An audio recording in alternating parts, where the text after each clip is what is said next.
This episode of the Good Ship Brothership is brought to you by Eating Noises.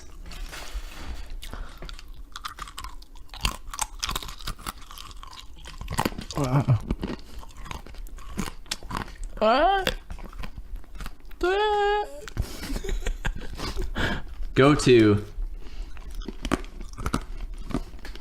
/ to get off your on with the show tonight. Oh no. That was really good. Hello, Jason. Hello, everybody. You all probably thought you lost us. Actually, probably nobody noticed. Our listenership has fallen so much that they're just going to be Ben probably for this episode. Yeah. I don't even know if And he still Johnny. listens anymore. Yeah, I don't know who listens. I don't know who I can trust. But that doesn't matter because we're still going to keep making these pretty much because we don't give a heck, my dude. Okay, so I haven't seen you in a while for like a solid chunk of time, you know? It's true. I work Now during the you're mornings. Now you're in your late teens. Yeah. How does that feel? Is that weird? So I was talking to Derek the other day. Shout out to Derek who never listened to the show. Yeah. And I had the realization that I'm closer to turning 20 than I am to turning 16. Yep. And I feel like I was 16 quite recently and that 20 is quite far away. Yep. But it's not. But it's not. And so that's a little terrifying. As It's a okay. 22-year-old who's way ahead of you, Yeah. the weirdest birthday I ever had was my 19th. Because you're almost out of your teens. Yeah. Yeah, I mean... By the time I was 20, I already felt like I had already reconciled that. But up until that point, when I turned 19, it was like, whoa. Mm-hmm. Because when you're 18, even now, you're like, oh yeah, I still got, 2 years of teenhood. Yeah. But then you hit 19 and you realize that you got no time left at all. And then in the blink of an eye, you're 22 and you've done nothing with your life. You're an embarrassment to everybody, So just enjoy.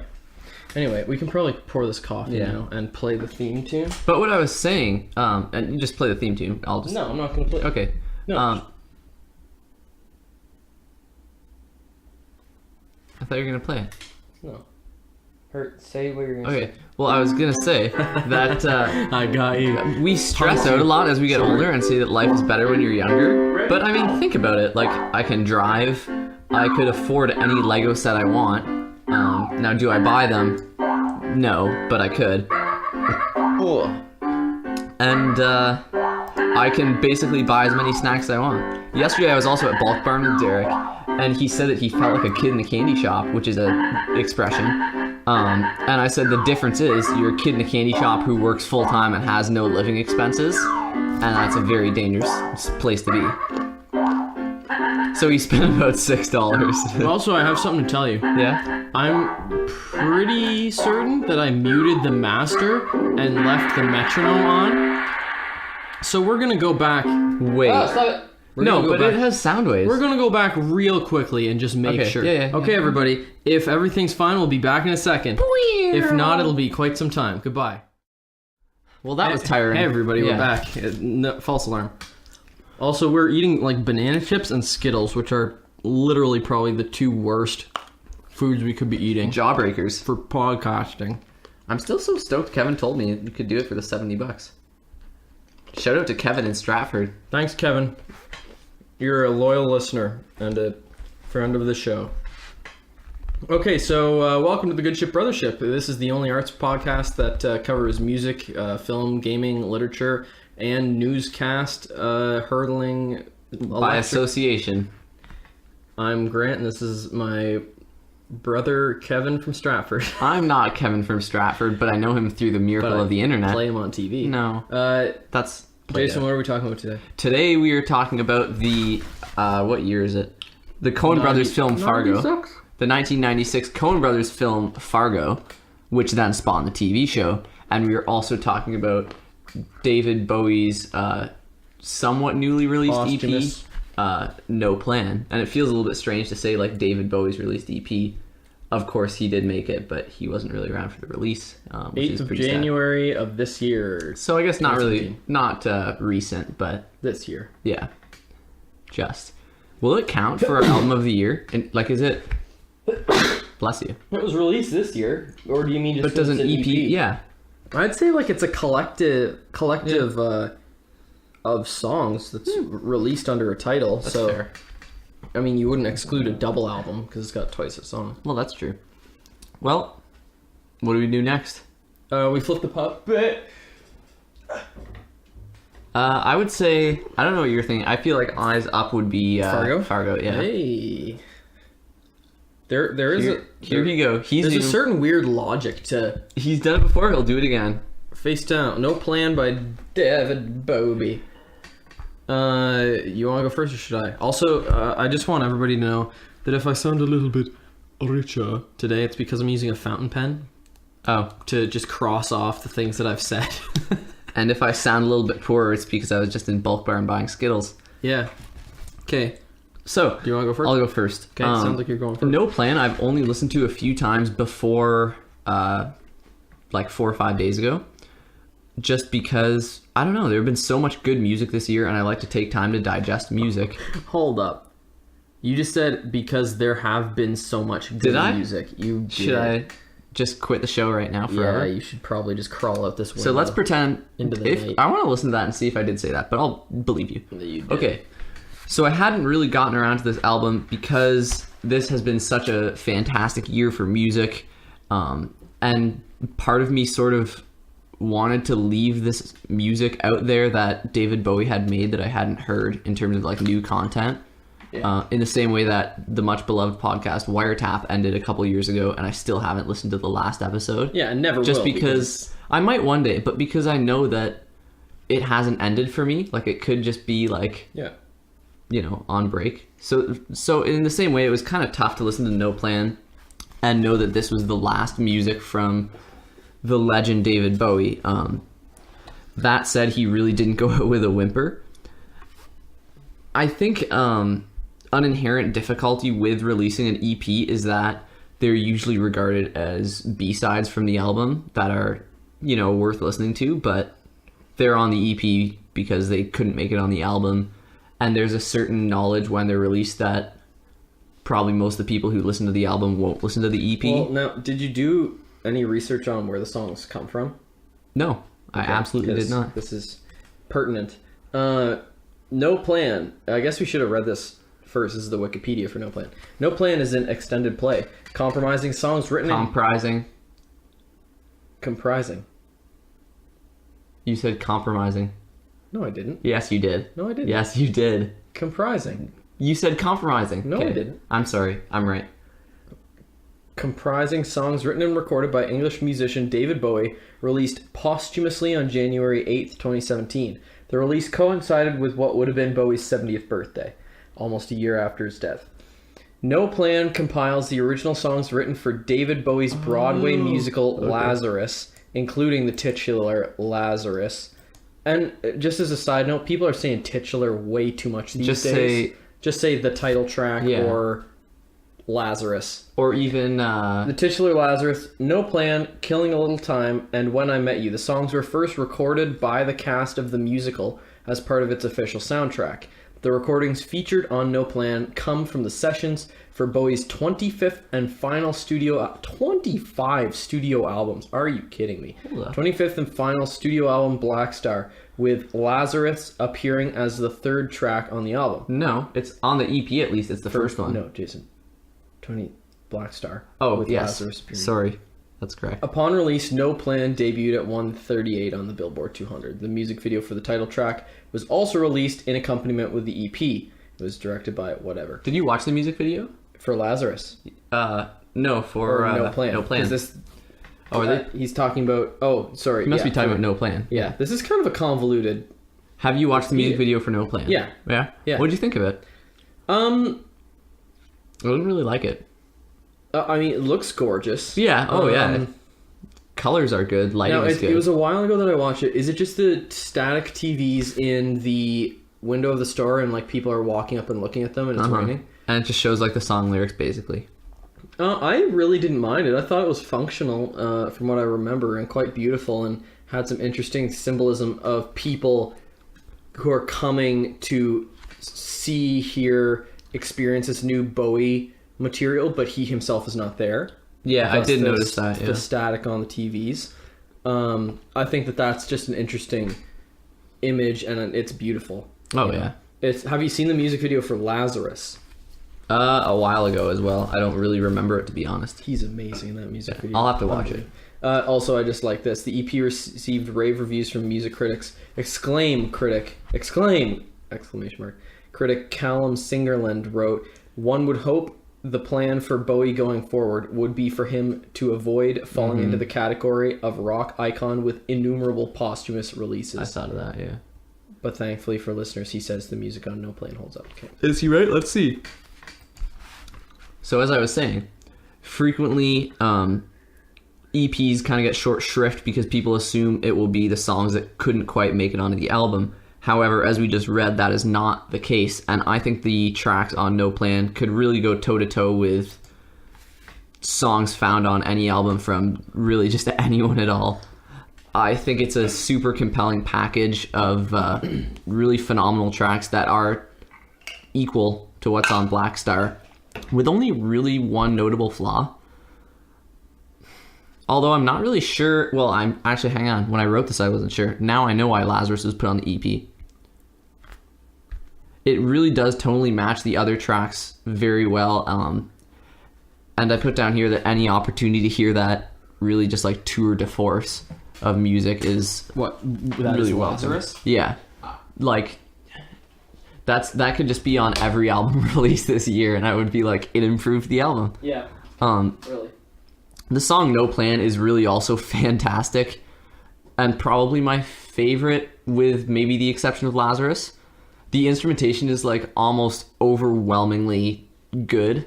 Like that bass and the drums, like the way they blend together. No Plan. Okay, yeah.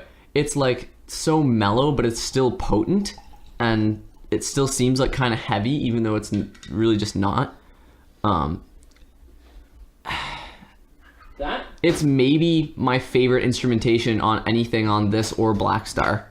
I'm not prepared to say that definitively, but it's right up there for sure. The band that he played with Donnie McCaskill on saxophone, and Ben Sonder, I think, on guitar, Mark Guiliana on drums, and at the moment I can't remember the bassist's name, but I can picture him, is like just a life-changingly good band. Like, and I totally, when I say life-changingly good, like I mean my perception of how good a small band can sound with minimal overdubs has actually been altered after hearing them. Like, honestly, I feel like in a live setting they could almost go toe to toe for just massive, expansive sound filled with like Led Zeppelin.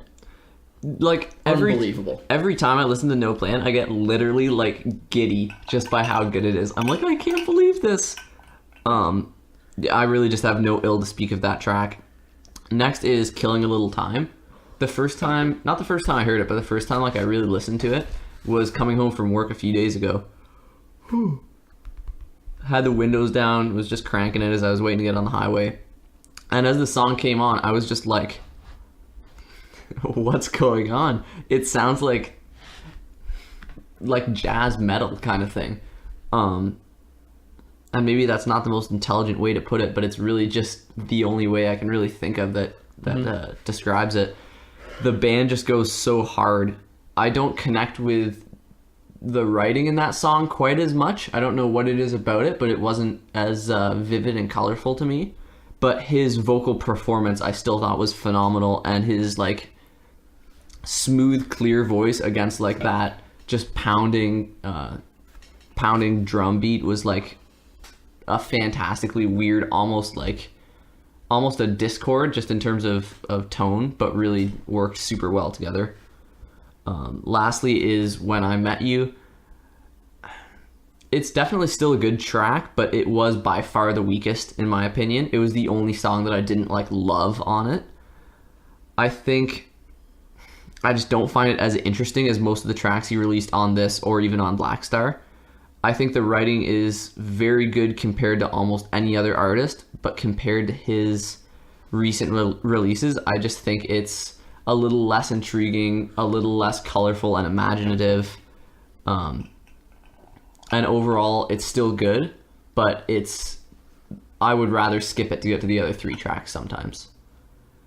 All right. So overall, I think it's a really emotionally charged last push and one of the great releases this year, despite the fact that it's an EP. The only thing that I do think holds it back somewhat is I didn't find there was a super coherent through line of subject matter between all of them, which is okay. But Black Star having like his story up to his death and then a large portion of it being about his death was really kind of unbeatable. And I think maybe it's just because it's following up that I would say that it has kind of a weak narrative path. Okay. But overall, I think that this is just a fantastic last sight of Bowie's genius. And yeah, I would give it like a 9 out of 10 at least. All right. Well, just to piggyback off the through line thing that you said, I listened for a narrative for a long time. And it makes sense until you get to Killing a Little Time. Yeah. Because Lazarus is about, I think, like him dying, like being in the act of dying, like the physical and spiritual, emotional, whatever, act of dying. And then No Plan is very much the afterlife, right? Mm-hmm.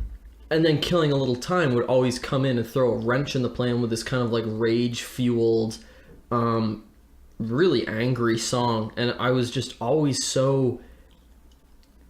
And then even When I Met You, looking back on it, you could think of it as kind of a retrospect on an important life. And it kind of made sense from the point of view of those first 2 tracks, but Killing a Little Time always just baffled me in terms of me grappling and trying to find a narrative thread. And then when I remembered, because I had known before, but I forgot like an idiot, that it was songs from the musical, Lazarus, which is also based off the book The Man Who Fell to Earth, which was made into a movie which starred David Bowie. Which we have not watched. Back in the 70s, yeah. So I don't really know anything about that. You don't really know anything about The Man Who Fell to Earth, other than that it's about an alien who comes to Earth. The alien looks like a human. I'm only reviewing this as an album without the baggage of the musical or the book. I know. We're both doing that. But The Man Who Fell to Earth, David Bowie falls to Earth, alien, looking for water because his planet's out of water, and then becomes kind of trapped on Earth and an alcoholic. And that's kind of like the central. He came, from a planet that was dying of thirst and became a drunk. Is that a Kendrick Lamar reference? Yes.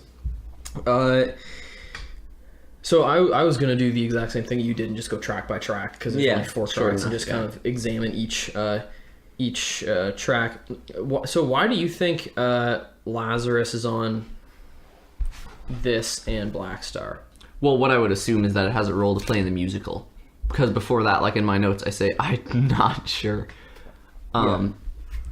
Narratively, like I said, I mean, it's about the afterlife, but so is his whole album, so I'm not sure, to be honest. I would have to assume it's to do with the musical. I thought I'd just pose that question just because I think it's an interesting one to ask. Yeah. Just given that if it's written for the musical, I guess he may have put it on the album just because it is unbelievably good, and if it's on the album, it's interesting. I would like to know how much control Bowie had, or did he know that this was going to be released? You would assume he does. I thought so, and maybe I'll do some research as you pour me some more coffee. His wife Iman, and him, from all accounts, loved each other dearly. Yeah. And had a very, very healthy and happy and joyous relationship, which is always good. I can't end Tony Visconti. Right. Those two. Tony Visconti, his lifelong, well, not lifelong, but longtime friend and producer.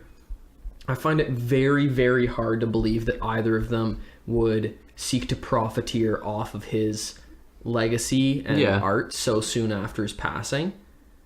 So I'm wondering if it was planned, because for the longest time I thought it was. I thought it was a correlated next step, a call from beyond the grave kind of thing from Bowie to his fans. And learning that this is all stuff from the musical and whatever kind of puts a kink in that for me, Yeah, sure. in that theory. But Lazarus, we have talked about it on the show, right? We talked about Black Star, right? Because it was your album of the year last year. Yeah, you're not wrong. So Lazarus, one of the best songs Bowie's ever written. Yes. One of the best songs to be written in the past 2 years easily. Oh, yeah. So I really don't have much to add on that. You'd have to be really weird to hate it or even dislike it. It's so raw, it's so emotive, it's so impassioned, and it's so beautifully produced and recorded and played by that band. So moving on to No Plan, the track, it's ethereal texturally and musically, kind of slow motion, jazz odyssey through the afterlife, or through Bowie's imagined afterlife, as he kind of floats around and experiences just a creative imagining, I think, of the afterlife, and kind of outer space imagery coming into it too, I think. And I like the song once I'm in it, but it is a little slow for me. I was interested in how you waxed lyrical on No Plan, because I didn't click with it nearly as much as you did. The ending bit when what's his name? Donnie McCaskill comes in with that saxophone bit. I'm so on board. But then for the rest of it, I felt like Bowie's vocals were a little on the long and melodramatic side, and the lyrics are a little on the nose in terms of what he's trying to say. Yeah, that's fair. It is a great track, but I don't think it's one of the strongest off of this or Black Star. My main thing with it was just that I thought that the instrumentation was so gentle and subtle and subdued, but amazingly still had the sense of weight and power almost, that is really rarely achieved with songs that are that chill. Yeah, towards the end, definitely. Yeah. The beginning is maybe a little. I found it a little too subdued, maybe. Okay, that's fair. If it had been a couple BPM faster, or so, I don't know. It's not for me to say, and I think it's definitely a grower in terms of. I'm just removing my socks here. Yeah. So good news. In terms of, because when I first listened to it, especially coming off Lazarus, it felt like a little bit of a step down. On a brief side note, when I was looking up No Plan on YouTube because I left the CD in the car, sorry about that. Thanks. A lot. I found the entire album. I don't know if you found this. I was listening, clicked on it. I was like, this does not sound right, but it has mostly likes and stuff. Then I realized it was the whole album just sped up 20 BPM. That's weird. I don't know if you can dodge copyright or what. I don't know. It must be a copyright. It was just vocals and everything. Weird. So that'll be our next review. Track 3, Killing a Little Time, easily, in my opinion, the best thing to come off of the EP. So good. Apart from, of course, Lazarus, which I think is still... Did not come off the EP, though. Yeah, definitely the superior song, though. But the two of these songs is totally worth the buy in the case of the EP, in my opinion. It comes out, right out of the gate with this, heavy, old school heavy metal, but kind of Muse style riff with really distorted guitars, and the first time it came on and I heard it, I was like, whoa, what? Yeah. Whoa, what? I was just so shocked at what I was hearing. And then it turns into this amazing theatrical, dark Sinatra meets Muse, rage-filled kind of tirade that just kind of completely took me over. And I put it on my workout playlist. I was like, that guy was 70 almost. 70 for, all intents and purposes. 68, yeah. He's 69 when he died. Or he died right before his 69th birthday. But he recorded a year. Anyways, we're getting off the rails. But this guy's like 70 and he's rocking hard. Oh, and man. He's more Muse than Muse are now. Muse with aren't the that dig is down. not very hard to do. I know, but you see what like, and that song is just unbelievably good, especially when that chorus comes in. You know, Yeah. like man, alive. Really though, it's the hook is there, the rhythm's there, the riff is there, and this is what I'm saying about this band. These guys are jazz musicians.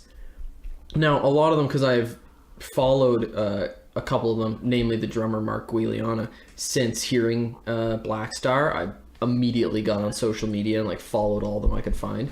And he said that a lot of them started playing music, as you do from hearing, you know, heavy metal or hard rock or that sort of thing when you're in your teens and kind of falling in love with the power of it. And he said that was kind of like their roots. So for that and the heavier stuff on Black Star, 'Tis a Pity She Was a Whore, all that sort of thing, it was kind of like a back to return to their roots, as it were. Yeah.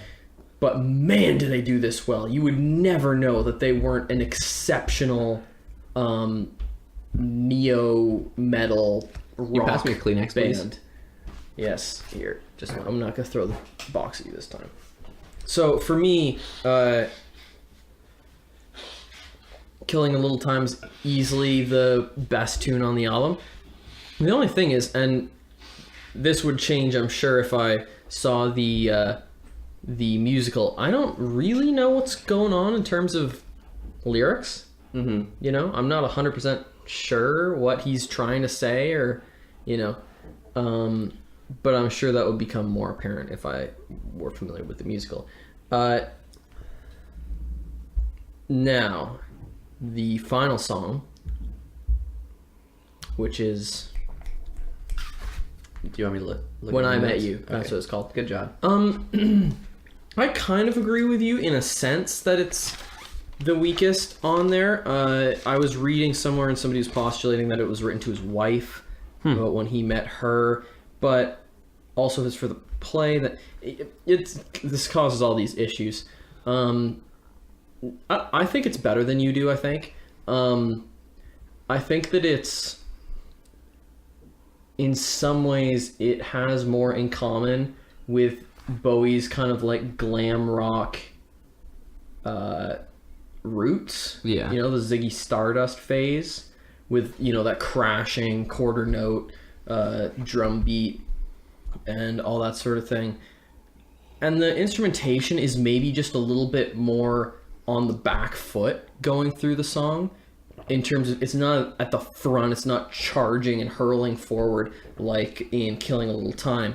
It's got the aggression, but it's leaning back a little bit into that aggression. Yeah. If that makes any sense at all. Mm-hmm. Because it's still a energetic enough song, right? Yeah. But it just doesn't have that like right in your face fist brandishing fury that Killing a Little Time does. I think it's a good song. I think it is probably my least favorite, but that's, you know, not saying much ill of it, really. 'Cause I agree. It's not a bad song by any stretch. No, yeah. My praise overall of the EP would that be that the songs are all quite different and Yeah, that's true. and all perfectly formed and all beautiful. And then my criticism of it will be that they're all quite different. And they're all a little disparate, and it's a bit of an uneven listen through, especially when it goes Lazarus, and then I think goes down a bit for No Plan, and comes way back up for Killing a Little Time. Interesting. And then goes down again for... like, just listening to it in a car. I listen to most of my music in cars while I'm driving. Listening to it while driving, it did provide a kind of jagged sensation or a bit of a jarring listening experience going from those songs. To really sort of sum up what I think is, I feel like the quality of the songs is not at all indicative of what you'd expect from an EP, but maybe the connections between them is. Yeah. That said, it's so not good. it's not B-sides, No, not at all. but it might be leftovers. Yeah. Okay, next. We're going on to Fargo. And I can never I'm doing this one, right? I'm going first on this one? Yeah. I can never remember... Or no. I go first. Because because otherwise you talk about two things back to back. Nobody wants that. You don't have as much time to listen, collect your thoughts. Kevin's meeting me tomorrow. Wow. Should I tell him about our podcast? Yeah. Say, listen to the Good Ship Brothership. Just this guy from Kijiji, It's by the way. only arts podcast that covers film, music, gaming, literature, and... Tuna fish. So, I think the defining trait of Fargo, far and away... I've watched this movie a couple times now, and I thought it before, said it before, I'll say it again. Oh, hold on. You can't review it yet. We haven't read the Wikipedia entry for it. Fargo No. I read it because you review it. Fargo is a 1996 American black comedy crime film. There's a wild handle. Written, produced, edited, and directed. And produced too. So that means they footed the bill for it, wrote it, edited it. Man, by Joel and Ethan Coen.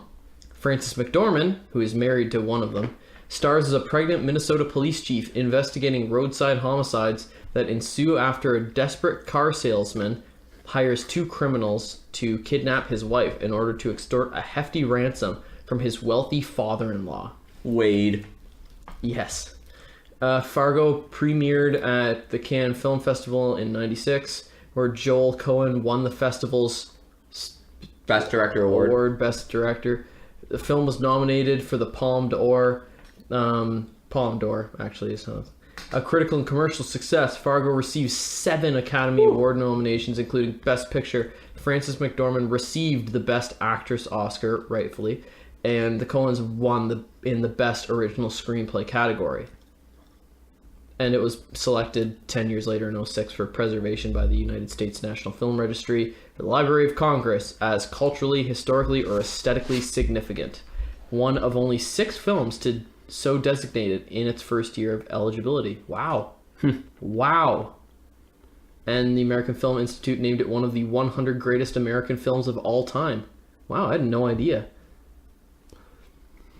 So let me start off my review by saying that I love the poster for it. Now, I don't know if this was the theatrical release poster, but the cover of our DVD. Yep. Oh, yeah, it is too. Isn't it though? I just love it. Isn't it great? It's a needlepoint of one of the scenes from the movie. Like, not one of the shots exactly, but what happens of like a man laying face down in a pool of blood with an upturned car in the background. But it's all done in needlepoint with the caption, "A homespun murder story." And I even think that kind of goes to capture the combination of like whimsy and yet still gravitas that the film has, if that makes sense. I think it's just an exceptionally charming movie and really kind of a must watch for almost anyone. It's not an abrasive movie at all, barring a couple mature scenes. I think Frances McDormand is fantastic, and the movie would be great with or without her. Without her? With or without her?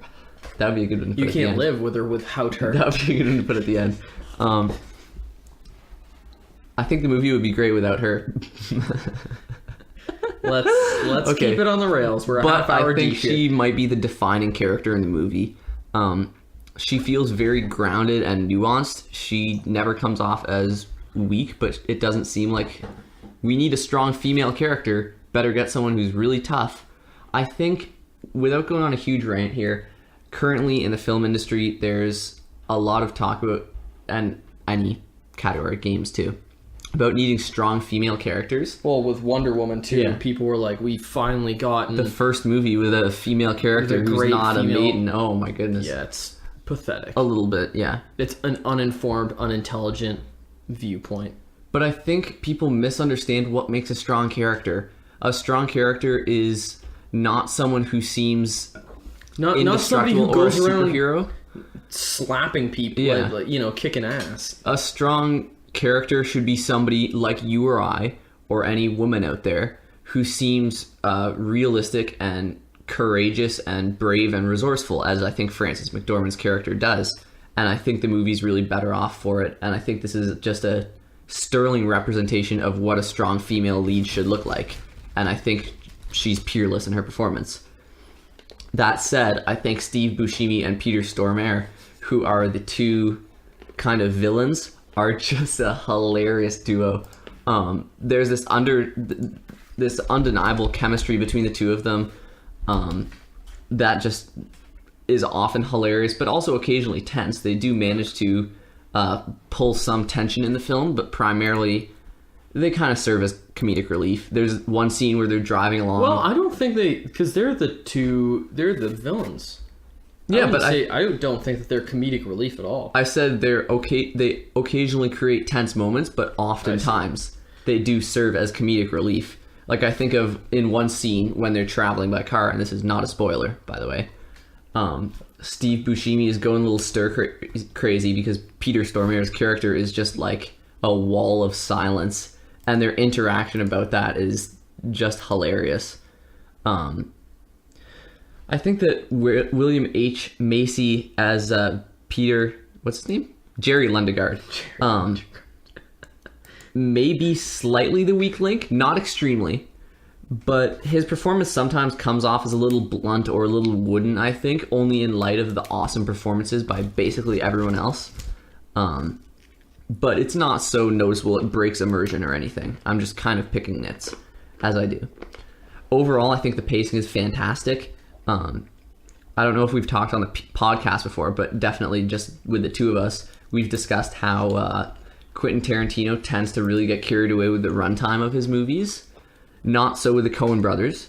The movie is under 100 minutes in length, and I really don't think there's much that could have been cut without hurting the experience, but it doesn't seem rushed, and the characters don't feel underdeveloped for that lack of runtime. Excuse me. The music is sort of a non-event in my opinion. It didn't stick out as being bad at all or jarring, but it just really didn't stick out at all. And that kind of leaves me with the feeling that although it didn't worsen the movie, it was kind of a missed opportunity, because I think there is not a film in existence that wouldn't be improved by a good score. Maybe except for like a silent film, I don't know. I actually feel silent films have music. It's a misnomer then. I actually feel the same way about the cinematography, which is interesting because I think Coen brothers have had great cinematography in the past. This movie though, what? Nothing. This movie I think has absolutely functional, adequate, unabrasive, decent cinematography, but I never really stopped and go, wow, like it's never breathtaking. It's never, it never distracts me from the movie, I guess. And you could take that as a good thing, but to me, I like a movie where the shots are not artistic. That sounds too harsh to suggest it's not, but where it looks like it could be a painting or a fantastic photograph. And I think that all the cinematography really does is serve to convey the story, and could be a lot worse. Overall, I think the story and the pacing are really, really good, but the characters are what make this in my mind, a must-watch film. They're just fantastic. There's also all sorts of side characters who are strong and not overdone, but not underdone. I think of Wade or her former Mike Yamagita. Student. Yeah, Mike Yamagita is just hilarious. That's such a strange scene. Seems like a non sequitur, but I don't want to spoil that whatsoever. Yeah.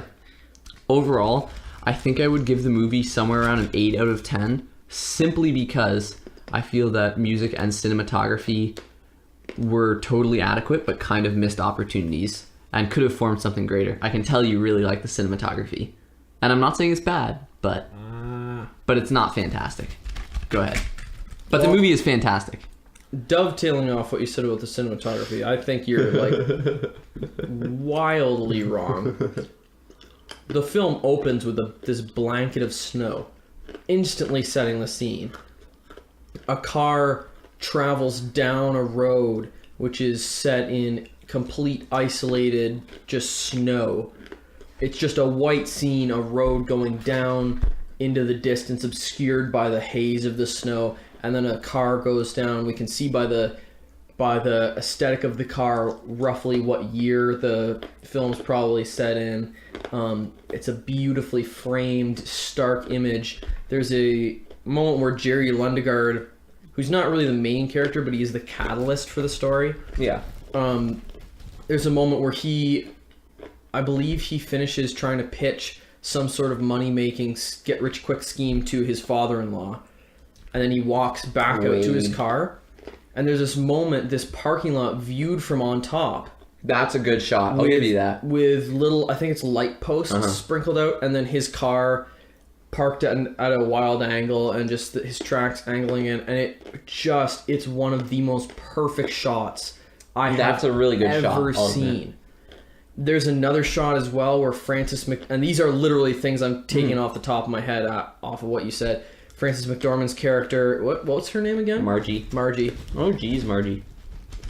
Her and her husband have gotten up in the morning. Oh, that's such a good shot. He's sitting at the and it's one of those shots where you look at it and you're like, how did they find this house? With this actually a good shot. one, yeah. You can see her husband sitting in the warm yellow light off to the left there, just up. And then down a little run of stairs, there's the front door, and she opens it to go to the police car, to go to work, and soft, cold blue light comes in, and it's this amazing mirroring of the two of them, this weird kind of like reversal of the pregnant woman going off to work, and then the man sitting at home. And to nod to that, he's never really condescended upon. He's a homely, folksy man, but that he's never made fun of. That's the one thing I love about the Coens, you know. Yeah. They are truly.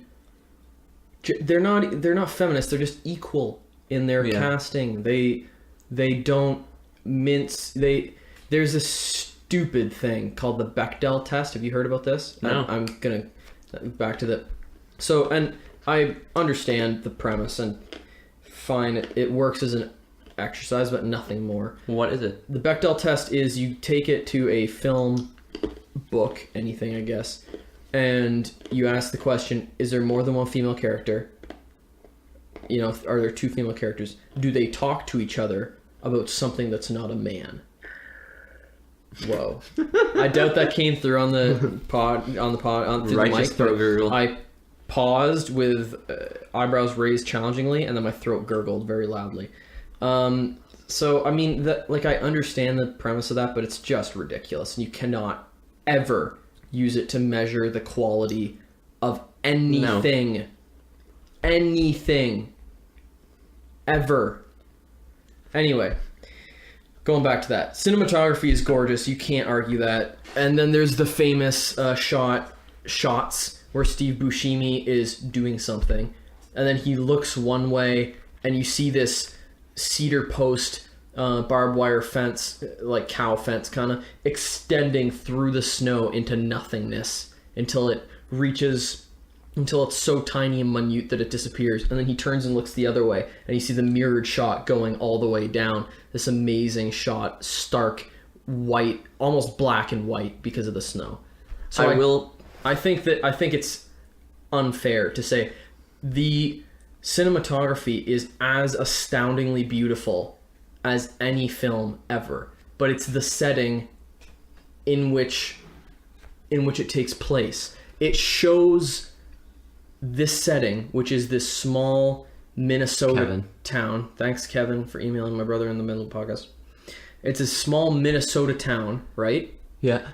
But it's shown with the love and beauty that Los Angeles is shown in Blade Runner.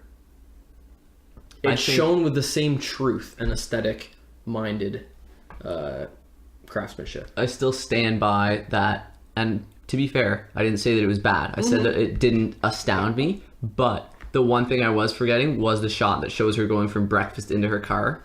When I saw that, I did just marvel. You must have forgotten about him going out to his car, too, and seeing it from the top. Yeah, that's a good shot, too. Because that is literally one of my favorite shots in all of cinematic But you history. compare those two shots to Locke, like the color palette of Locke. Yes. Locke is a great looking film. The color palette of Locke makes me want to cry. Locke takes place inside one car. And it's beautiful. Locke is a great movie, but it has a lot less to show. And it has a lot less to tell because of how low key and small it is. This movie accomplishes more because of the increase in scale, but the humbleness of the setting.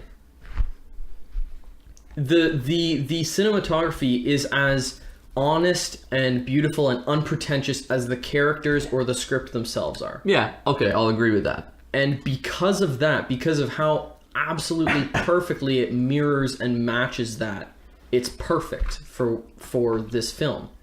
And there, it's perfect. Anyway, another thing you said that I disagreed with. Anyway, it's just a personal attack. I'm gonna, at this point. yeah, because I don't like you. I'm actually just gonna jump into mine. So Fargo is a great movie to watch in the summer.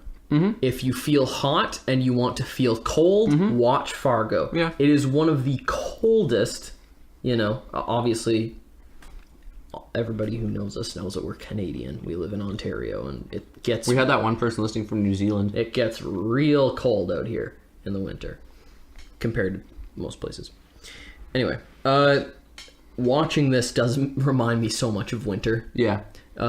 With Jerry Lundegaard, the character, scraping ice off his windshield, people with massive hoods over their faces, not just snow and ice, but slush and frigid water and the grayness.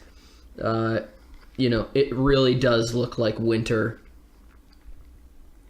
around here. And it has a real cold, like chilling kind of quality to it.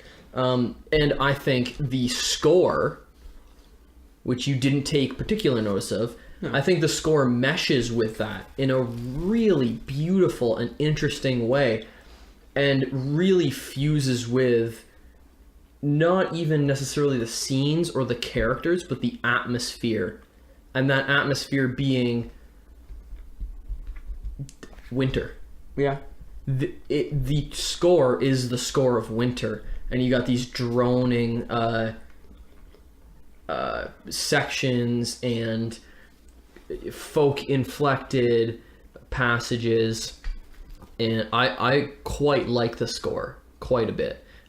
It is an easy one to skip over, but it too is underplayed, like most of the films underplayed. I think if you went back and watched the film and listened for the score, I think you'd be a lot more impressed than you'd think. Maybe. And again, I didn't say it was bad. It just didn't... I know you did. It didn't stick out in my mind, again, like the beginning of Drive, when that soundtrack, like that Hotline Miami, like soundtrack comes in. Maybe it was just more glam or something, but...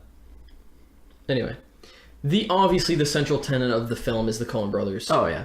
Who are, maybe the best film directors working today. They certainly blow the Wachowski twins out of the water as a brother pair of film directors. Do they blow us out of the water as a brother pair? No, absolutely not, because they don't do a podcast. That's true. And if they did, it would just be them sitting around being really quiet and then finishing each other's sentences. They do that, though. Excuse me. Wow. I'm sorry. So the Coen brothers, are amazing directors. They're amazing producers, amazing editors. First and foremost, though, they're amazing writers. Yeah. And anybody who's seen a Coen Brothers film and known it was the Coen Brothers film and paid attention will know that these guys write dialogue like no one else. Mm-hmm. They absolutely slaughter Tarantino when it comes to dialogue writing. Tarantino's had some great films, but like Mark Kermode, great film critic, said, everybody in a Tarantino film talks like Tarantino. Yeah. They all have this ridiculous kind of verbiage that they employ, and they all, have a very vaudevillian sense of speech, which is fine, but it's not a versatile thing whatsoever. The Coen brothers really make you believe that these characters are real, and they really give them a life of their own. And they understand what it means to be naturalistic, and they're not afraid to let conversations meander, get completely derailed, or run off down bunny trails. What were you gonna say? Nothing. I was just rubbing 2 banana chips together to show you how rich I was. All right. I have down here as a note just Marge's meeting with Mike Yamagita is hilarious, and that could be case in point of the amazing dialogue and Oh, how yeah. they can make you feel, you know, because Marge, the character, this pregnant police officer in this little Minnesota back town, is incredibly warm and incredibly inviting, and she's the sort of person who, I mean, for me, I might not want to sit down and have a coffee with, but if you ran into her at like the grocery store or something, your spirit would be lifted. You'd feel, you know, like you'd been given a very warm hug. The fact that they can write that and then write something as marrow-freezingly awkward as her encounter with a former high school friend, like, just makes me break out into a cold sweat just thinking about so it, because you just believe it, right? Like, you just this is the thing with, especially, you know, all their films, but especially this one, you never question, especially when Frances McDormand is inhabiting that role. Not once do you stop and go, well, okay, that's a bit of a contrivance or something like that, which is not something you can say for many films at all. I think that the character, just hopping around on the characters of Jerry Lundegaard, the Catalyst, played by William H. Macy, I really like him. He's very unlikable and very pathetic and very irritating. But you have to stop and go, why is he irritating? Is he irritating because he read that a little off color? Or is he irritating because he read that just on color? Yeah. And there's a very fine line there between an actor being irritating because they're not quite nailing it and because they're just dead nailing it. And to be fair, I think he's still good. I just think compared to all the other phenomenal characters, he's the catalyst for the story. Yeah, that's fair. It's not even his job to be a well-informed character, but I really think William Macy did like a really nice job making him just full of nervous energy. Like, you feel stressed just watching him. You feel your body like tensing up as he's in so many different predicaments of his own making at once. You just feel yourself like balling up and like your fists clenching as he's trying to like get out of the whole thing with the vehicle registration numbers and that whole you never doubt that he's gonna get caught for what he's doing. Not even for a split second. And that's not, he's just there for that slow inevitable slide down into his, you know, punishment. And none of that spoilers, I don't think. It's no. So I think that character was very nicely done. I think all the characters really, and this is why it's as much of a classic as it is, I think all the characters are very well played. Yes. I think that his father-in-law, what's his name again? Wade, I think he's really he's so good. And again, all he's playing really is a businessman. Yeah. But you never once question whether or not he's a businessman. You just watch him and you watch a businessman. His wife as well, I can't remember her name right now. Probably Helen. If it's not Helen, sure. It should be. Probably not. Probably like Barbara. Yeah. But she's very charming and pleasant, like all the, you know, inhabitants of the town. And, you know, Frances McDormand's character obviously does overshadow them all, you know, and that is the point. The two criminal characters played by Peter Stormare and come on. This is bad podcasting, Jason. No, I know his name. What's his name? Steve Buscemi. Thank you, Steve Buscemi. Are a really nice pair. A classic pair, maybe, but a really good pair. So good. Although, I think the one reversal there would be normally the crazy guy's the loud guy. Yeah, and then the kind of more lily-livered guys that... Well, I guess they're both pretty crazy.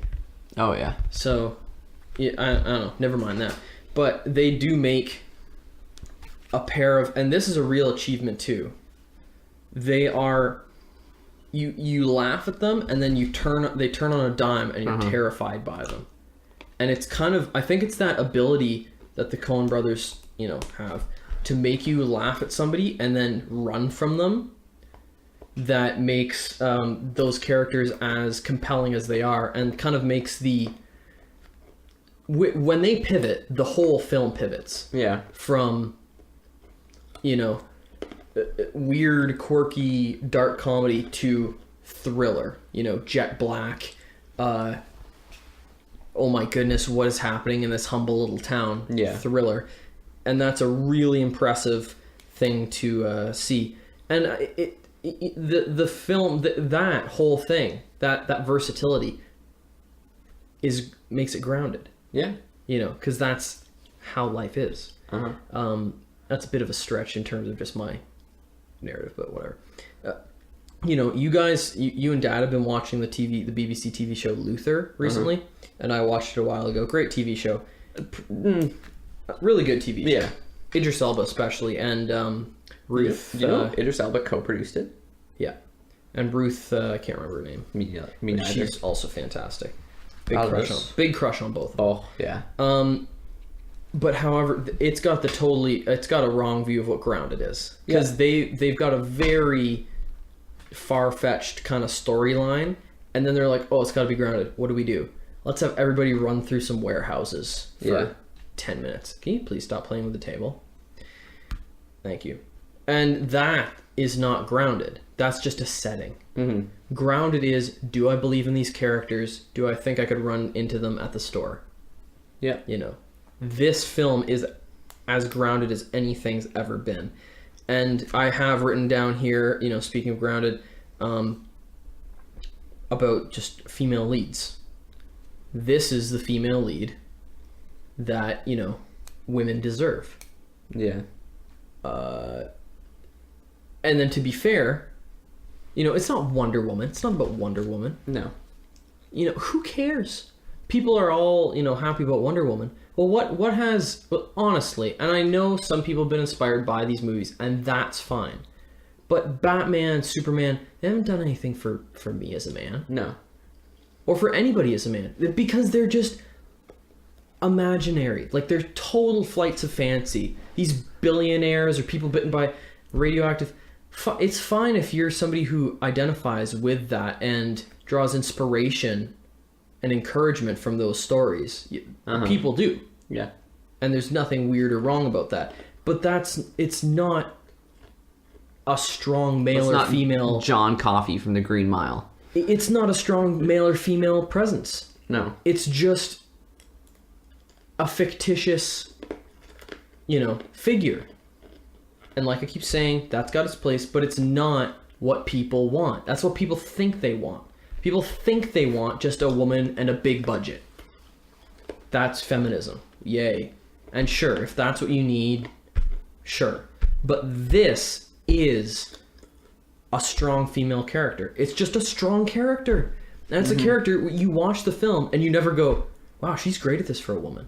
Yeah. You just go, wow, she's great. And she's so great. She's so great. She's like compassionate and loving and believable and really strong and courageous.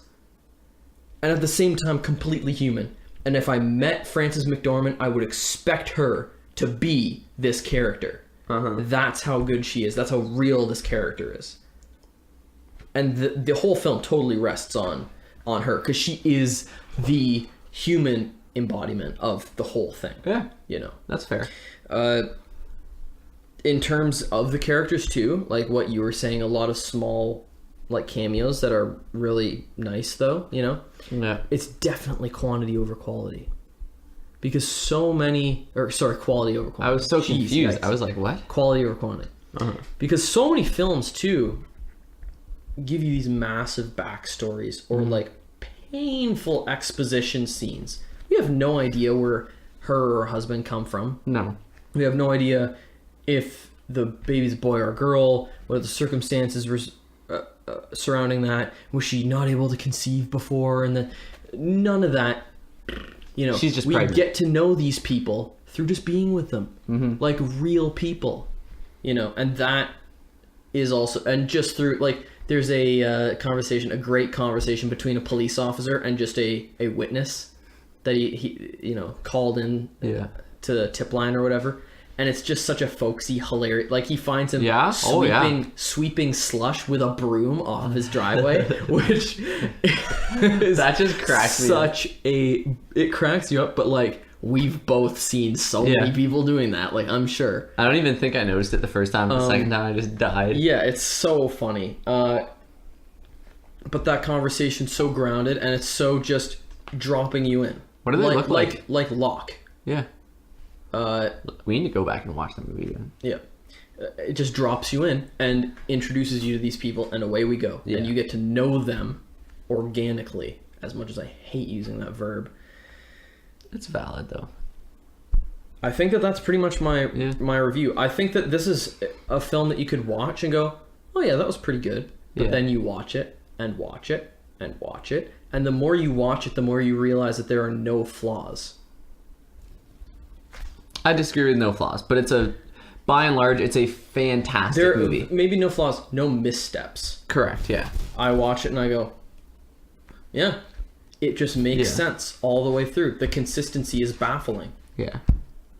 There's no but to the movie. Like, it's really good, but yeah, there's nothing like that. Yeah. It's just and it's baffling.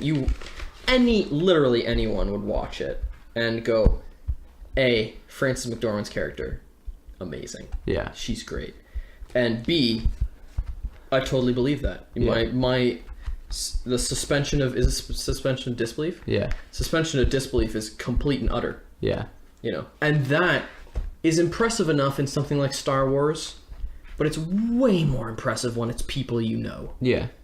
So much more impressive when it's people we all know.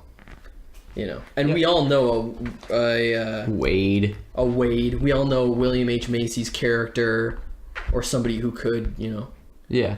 We all know. Anyway, that for me is a real triumph. Did you think about any of that stuff that I brought up there? I just wasn't sure if it was a weird, opinion. Do we know what we're talking about next week? No idea. Should we find out? Yeah, I guess. Yeah. We can always cut this out. Yeah, that's true. So, it would be nice to do... I really need to get reading as well. I might drop 1984 for now. I'm not sure. You really have to read Fear and Loathing in Las Vegas. I want to read Kite Runner again, so I think we should do Kite Runner. Yeah? Fear and Loathing in Las Vegas. You know how you read books like 1984 and you have to force yourself, or right now I'm reading As I Lay Dying, which is a good book, but also it requires some athleticism. Yeah. Fear and Loathing in Las Vegas was a book where I had to be like, okay, slow down. I want this to last for a long time. That's how easy and how funny and how fun it is to read, and how desperately you want to keep reading. Yeah. Okay, so it would be fun to Gangs in New York would be quite interesting. Yeah, it'd be interesting. Miller's Crossing. Scroll back up quick. What was it? I saw one on there that I thought would be good. Nothing up there, that's for sure. Miller's Crossing, another Coen Brothers. It's another Coen Brothers. We can't do another Coen Brothers. So what I was actually thinking is, what if we did Cleopatra, that I've been listening to a lot? I'd be interested to hear your thoughts on that. Sure. Is it all online? Oh, yeah. Darn, I should have crossed that out. Why'd you cross that out? We haven't even done it yet. Whoopsie daisy. Yeah, so I think we should do Cleopatra as an album. Okay. And then I think we should do another film. The House of Small Cubes would be good. Oh, we did. Oh, revisit. Let's do the House of Small Cubes. You want it, really? As a third thing, and we could do a special episode. I don't know. What do you think? These are long enough. We could get. We could do Papers, Please if you wanted, because that would be short. I'd kind of like to do. I really like doing album and film. That's a really fun. And plus, for us, no, we're not doing Christian Mingle the movie yet. That's got to be a special. Maybe episode 20 or something. I don't know, but Christian Mingle the movie, we can't just because ladies and gentlemen, or just gentlemen, or just ladies, or just no one, just ourselves really. We do have Christian Mingle the movie on our list of things to review. As a film, in quotes. Yeah. Well, I think that we should do another book soon, but obviously not next time. So let's do Gangs of New York. What do gang? No, that's like a 3-hour movie. So, whatever. Oakley dokley, man. Or we could do Citizen Kane. Or we could do There Will Be Blood, which I have on Blu-ray. Can we do The Shining? Or we could do The Shining. Let's do The Shining. Okay. You know what I honestly think? What? I honestly think we should watch it tonight. No. Why not? I'm on worship tomorrow. I'm getting up at 7:30 tomorrow. Dude, if you want The Shining to change you, you have to watch it a time like this when you're not ready for it and it's late at night. Like, trust me. But I would also get like The 5 Shine. hours of I sleep. just wrote The Shine. The Shine. But yeah, let's do that. Okay. So next week we're talking about... Well, not next week. Next episode. Next which episode. should be up in 2 weeks. Yeah, we missed an episode, but, you know, screw you. Life We're is not hard. going to talk about that. Yeah. It was mostly because there was a wedding at our house. Yeah. And I work now. Jason's really lazy, actually. It's just that I use up all my energy for people who pay me. Yeah, well, I pay you with, like, money intangible and everlasting. It's intangible because it doesn't exist. It's everlasting because it's spiritual. Well, that's fair. Was I gonna highlight? What was the other thing? Shoot. Can we not do I'm that? sorry. Jeez, Jason. I'm sorry. That was the only one that was like that. So that was the... The Shining, and it was supposed to be an album and Cleopatra. by the Lumineers. It's Clepotrappa. I think the kids still listen to it. Maybe. Whoa. All right, so I think that should be about it. Next week, Cleopatra by the Lumineers.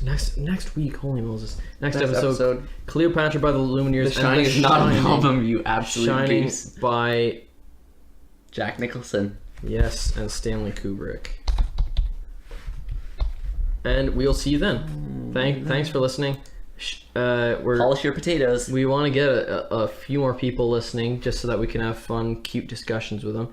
So, if you're of a mind, That's true. Yeah. spread it around. If you know somebody who likes film, music, gaming, literature, and pole vault Enthusing. painting, let them know. Say, hey, there's this bad amateur podcast I listen to where the guys talk over each other, but they're brothers. And they're okay and they're kind of funny, and sometimes they are adjacent to insightful. Yep. Bye.